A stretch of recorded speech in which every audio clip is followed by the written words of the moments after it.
Welcome back to the channel. Today we've got our 5 best bets for college basketball here on Friday, January 3rd. In addition to our 5 best bets for college basketball today, we will also have the Salute to Veterans Bowl as well. We're going to get to that in a minute. I'll explain. But again, folks, if you have not yet, though, make sure to hit that subscribe button down below for daily college basketball best bets here on the channel. We are officially into conference play pretty much everywhere now in college basketball. We've got some Big Ten games today. We've got some Big East games. We've got some Mountain West games. We're going to go over a little bit of everything today, so make sure to hit that subscribe button down below for some more daily college basketball best bets here on the channel. In an hour, we will have our daily NBA predictions as well. We've been doing really well in the NBA this season, so make sure to join us for that in about an hour. And again, we also have weekly NFL predictions here on the channel. That video was posted a couple days ago on New Year's, so go make sure to check that one out for week 18. And then later today, we will have our college football playoffs round number 3 predictions. Obviously, Notre Dame advanced yesterday, so the final 4 of the college football playoffs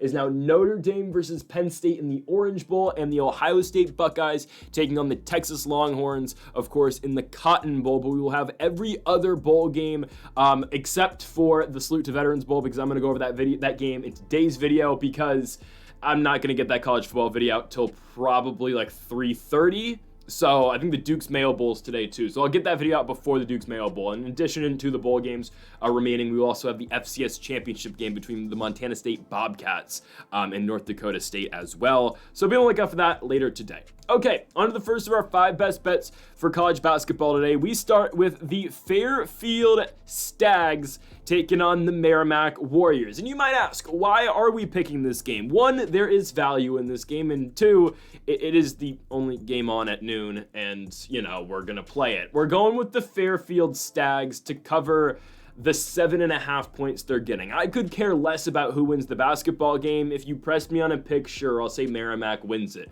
And I'll get to why I think Merrimack ultimately wins the basketball game, but I don't think either team's able to win this game by more than 7.5 points, okay? So 8 obviously would cover. An 8-point victory would, you know, ensure the cover for the Merrimack Warriors. For the Fairfield Stags, I understand they've lost 4 games in a row, but in 2 of 4 of those games, they have covered. Now, they've been on the road for 3 of those 4, right? They lost on the road to Mount St. Mary's. They put up 94 points, but Mount St. Mary's put up 101, so they didn't cover. So they obviously covered, but didn't win. They lost by 1 point to Central Connecticut at home. They went to Monmouth, lost by 14 points. They went to Columbia and lost by 13 points. Again, rough outings, sure, but Columbia, Monmouth, are they better than Merrimack? I would say so. Merrimack's a 5-8 team, okay? They're coming off back-to-back losses. They went to California. They lost at Stanford by 6 points. They lost at Moraga to St. Mary's by 5 points. But St. Mary's can't blow anybody out right now. It's kind of weird. Stanford is Stanford. They're not very good. As a whole, Bay Area basketball is not that good. Again, I go over it daily about how piss-poor Bay Area basketball is, and that still remains. For the Merrimack Warriors, though, their victories, right? They've got 4 out of their 4 out of their 5 victories came in their stretch where they went on the road, beat Troy by 4 points. They beat Canisius by 8. They're horrible. They beat Niagara on the road by 18 points. It is what it is. They beat Boston University by 3 points. Okay, again, half of those games, they don't cover that line, the 7.5, and they beat Canisius on the road by 8. Again, very close to the 7.5 point line we're getting. Merrimack at the beginning of the season was absolutely horrible. They beat Vermont to start the year, but then they lose to VCU by 21 points. They lose to Princeton by 11, Rutgers by 11 as well.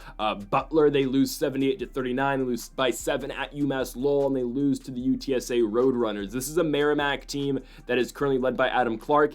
And really for the Warriors, it is Adam Clark, and that's about it. Adam Clark basically leads them in points every single night. Now, there was an exception, obviously, in the St. Mary's game where Clark played 35 minutes in that game, only put up 12 points. Sean Trumper was their leading scorer with 13 that night, but you got 13 out of Trumper, 12 out of Adam Clark. Devon Savage scored 12, and then Matt Becht as well scored 12 points against the St. Mary's Gales. Again, the Gales have been confusing this year. They've been winning basketball games, but again, like this game against Merrimack, like the game that they had against UTSA and Moraga as well, it really feels like the Gales just can't get by anybody by a large margin this season. And then again, Merrimack played Stanford close. It is what it is. Again, this Warriors team, if they're going to be successful, it is going to be a big night out of Adam Clark. I know, again, Trumper and Savage will have nights as well. Both those guys average 9 points. No, they to win and to consistently cover, the Warriors need Adam Clark to put up those 20 points tonight, and he is more than capable, obviously, of doing that. For the Fairfield Stags, again, a 5-8 team. Both these teams have the same record. You look at, we went over the last 4 for Fairfield, their victories this season. New Hampshire on the road, John Jay College. Isn't that a baseball player? Let's look up what John Jay College is. Very, very quickly, guys, very quickly. All right, very quickly. What is John Jay College? Let's look it up. John Jay College of Criminal Justice. How do they have a basketball team? Guys, how do schools like this, D3,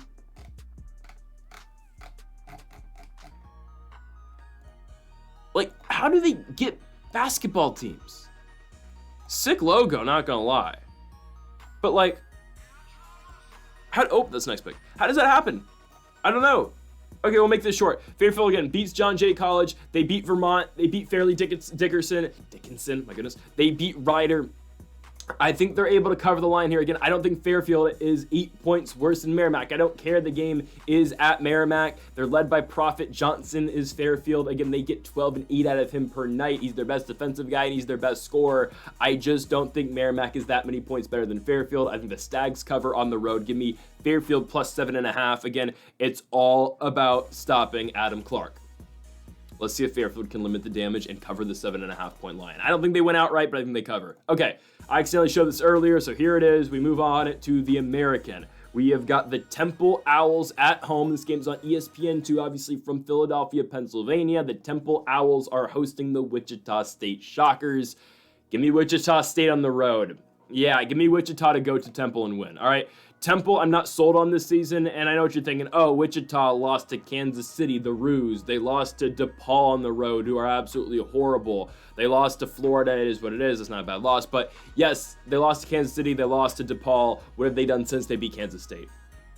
And ultimately, that's the only game that we've seen them play. They did play Friends University, who we went over a couple videos ago. I think it's about a week by now. But still, they beat Friends University. Great for them. I feel confident in Wichita State after the Kansas State victory. I do. Again, and what Kansas State has done since, I saw Kansas State beat Cincinnati in a big Big 12 matchup. Wichita State's a good basketball team. I think they are. Again, they went through a little rough stretch, but Xavier Bell has really been showing out recently. Again, especially in the K-State victory where he put up 24 points. I don't mind this Wichita State team right now. I think they are able to go on the road and beat Temple, a Temple team that is 8-5, but you look at what Temple's done this season, okay? But yes, they're coming off a victory over the Buffalo Bulls, who just ultimately aren't that great of a basketball team. They were able to, they lost to Rhode Island in a neutral site game on the 21st. They beat Hofstra, they put up 60 points. They beat Davidson and put up 62 points, and that's ultimately what Temple falls into sometimes. They just aren't able to score all that much, and that's where I think Wichita can get them. I know Wichita's not the most high-scoring offense either, but in their wins, again, Wichita is going to give you mid-8s. Temple, again, a lower-scoring team. The win over Hofstra, 60 points. The Davidson win, 62 points. UMass, again, put up 87. The Drexel victory. Guys, they hung around with Drexel. The Dragons put up 61 points, and Temple beat them by 8, 69-61. Sacred Heart was an 11-point victory. And when Temple has played good teams this season, Boston College, they lost by 3. Florida State, they lose by 9. They lose to LaSalle, who, again, I wouldn't categorize in that same, again, I wouldn't say elite, but in that same, power 4 level. Obviously, it's different for college basketball, but one of these better teams in college basketball, they lose to LaSalle. They lose to Nova by 29 points. Rhode Island gets them, and I get it, URI has been really good at the A-10 this year, but, man, it's just, I would expect more at a Temple, I would think. I don't know. Jamal Mashburn's good, obviously. Mashburn leads them in points, obviously averaging 20 a night. Temple's a team last year when they ran to Wichita the first time around. They beat them. They beat them the second time, too. They beat them in overtime the second time. The first game that they played in Philadelphia, early spot in early January. Temple wins the game by 7. It was their only win in the American Conference for a very long time last year. They went a whole month and a half without winning in the American, with their only win again being Wichita State. I think Wichita State's improved from last year. I really think they are. We talked about, again, Xavier Bell's been really good this season, but Justin Hill has been good too. Again, it's just been recently, it's been a lot of Xavier Bell. You got Justin Hill. Corey Washington can score as well. Washington's a good player as a whole, and they've got Quincy Ballard, of course, on the glass as their big. I think Wichita State is the better basketball basketball team. Yes, I know they have to go to Pennsylvania for this basketball game. I don't think it plays that big of a difference. I do think the Shockers are able to go into Temple and shock Temple. Oh, that was corny. But still, we're getting Wichita at plus money here, plus 105, plus 1.5. We're just going to play the money line outright, and I do think Wichita State is going to be able to go on the road here, and I think they can beat Temple. Again, it all starts, like the last game we talked about, it all starts with Jamal Mashburn for Temple, obviously, right? Averaging 20 points a night. Yes, they've got guys like Steven Settle III. They got Zion Stanford, but no, this is Jamal Mashburn's team, and that's apparent, obviously. He averages 35 minutes a night and 20 points a night. Again, the senior from Miami, played at UNM last season, and now he's the guy at Temple. Obviously, played really well at New Mexico. Was definitely better his sophomore and junior years at New Mexico, but still, it'd be freshman and redshirted, so yeah, freshman and sophomore years at New Mexico, and we'll get to the Lobos in a minute. But I do think Wichita State is able to go here on the road and win this game. I think just all around they are the better team. I think at times Temple feels like they're just Jamal Mashburn, and I do think Wichita State's able to come into Pennsylvania, into Philly, and win this game against the Owls. So give me Wichita State on ESPN2 on national television. I think they go out there and beat the Temple Owls. Next up, we go to the Big Ten.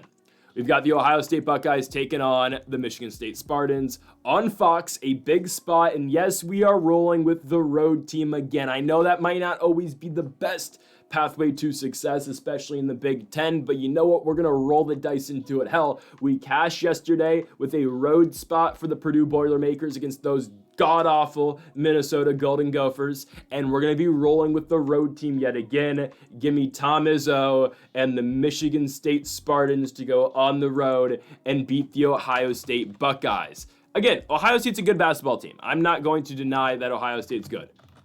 I just think MSU is able to go in there and beat them. Michigan State's a team this year, 11-2, ranked 18th in the country. Only losses Kansas and Memphis and Maui. Since the Maui loss to Memphis, they were able to beat UNC in overtime. They beat Minnesota, who I know sucks, but still they beat Minnesota. They won another Big Ten game by beating Nebraska. They beat Oakland, FAU, Western Michigan. I get it again. Those are not the best of victories, but FAU can be tricky sometimes, right? Nebraska is definitely a team. How they won the Hawaiian Airlines Invitational on Christmas. Not a bad team either.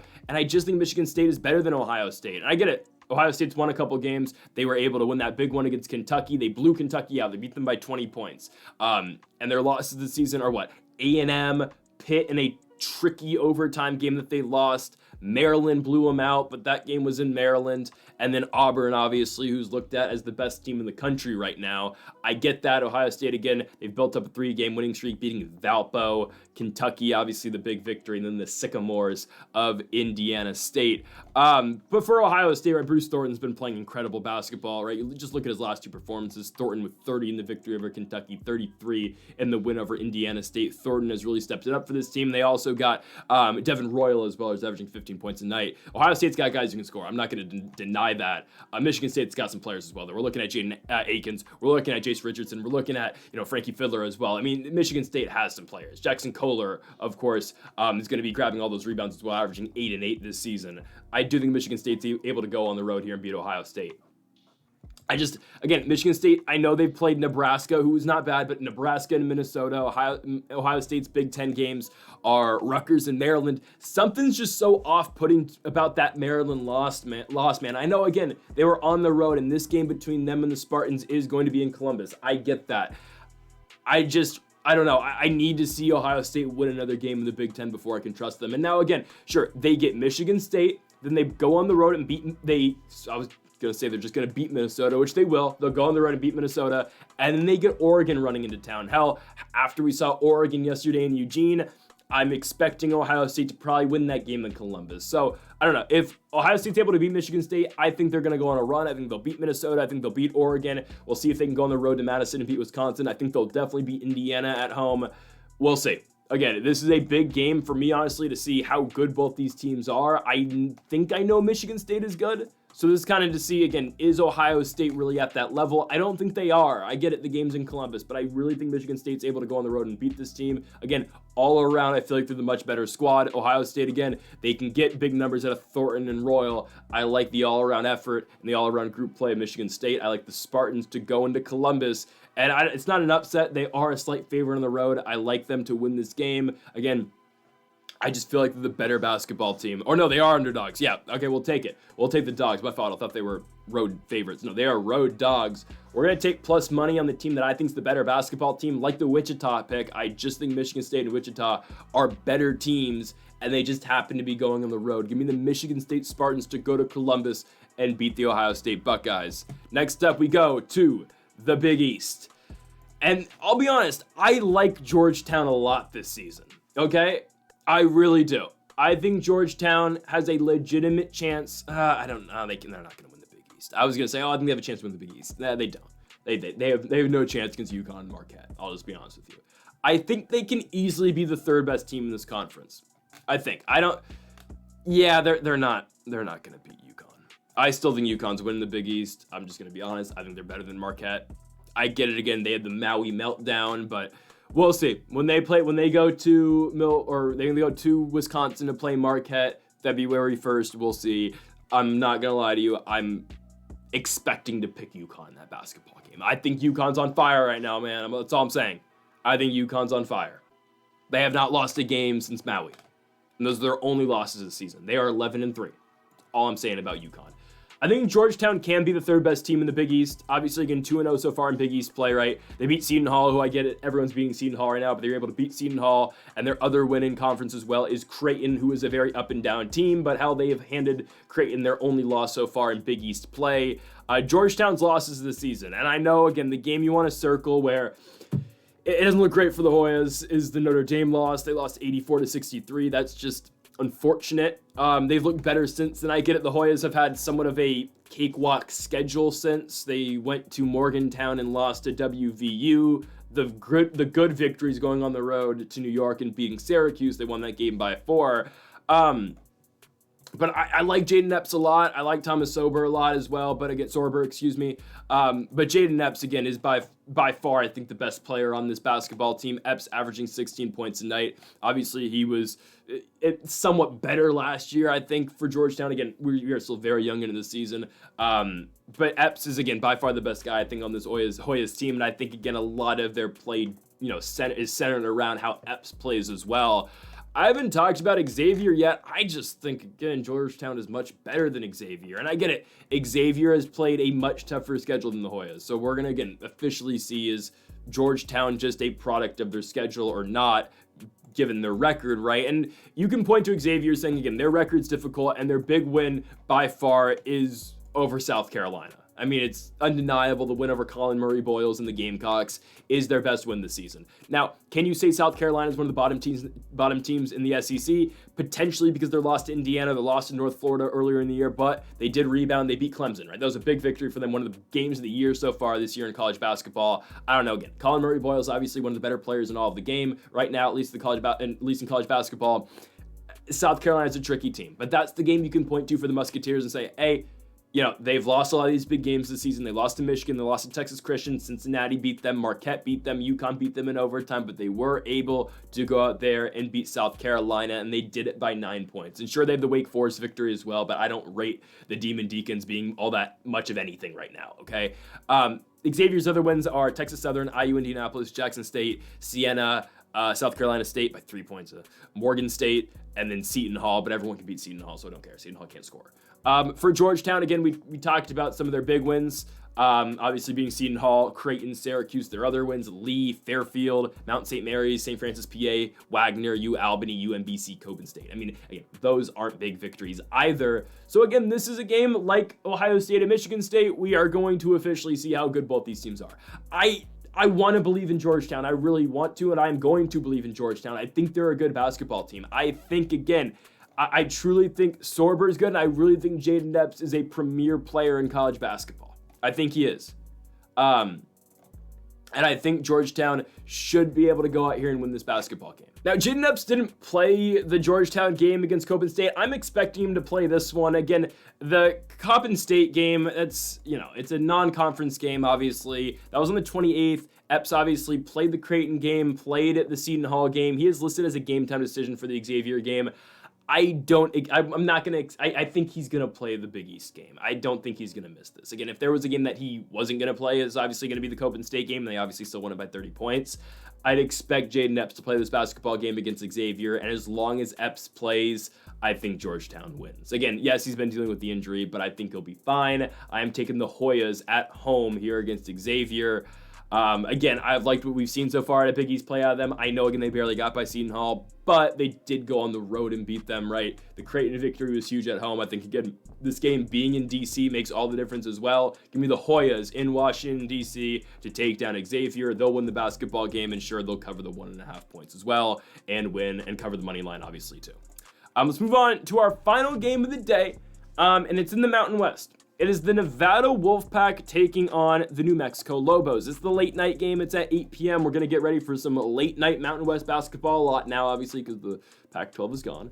I went to New Mexico's last game, right? New Year's Eve. I went to Fresno State versus New Mexico. Is actually my 50th. My 50th sporting event in 2024. I made it to 50, and I've already been to one so far in 2025. Shout out the San Jose Sharks. I got to see them beat the Tampa Bay Lightning, which is something. Didn't think I was going to see that. But yeah, I mean, hell, this is the big time seats I had tonight at the Sharks game right there. I 100% paid the $500 to sit there. I didn't just walk on down. No, I paid the $500. Regardless, I watched New Mexico's last basketball game. This team's good. They don't play defense, because they did give up 89 points to Fresno State. But hell, we covered, right? We said plus 14.5 Fresno State. Fresno State lost by 14. So lost by 14 points, right? So we covered. Now, that game was crazy. There was no one there. But it was insane, right? New Mexico's winning. They're up by 16 points. They're going to, Fresno takes one last shot to three-pointer. It rims out.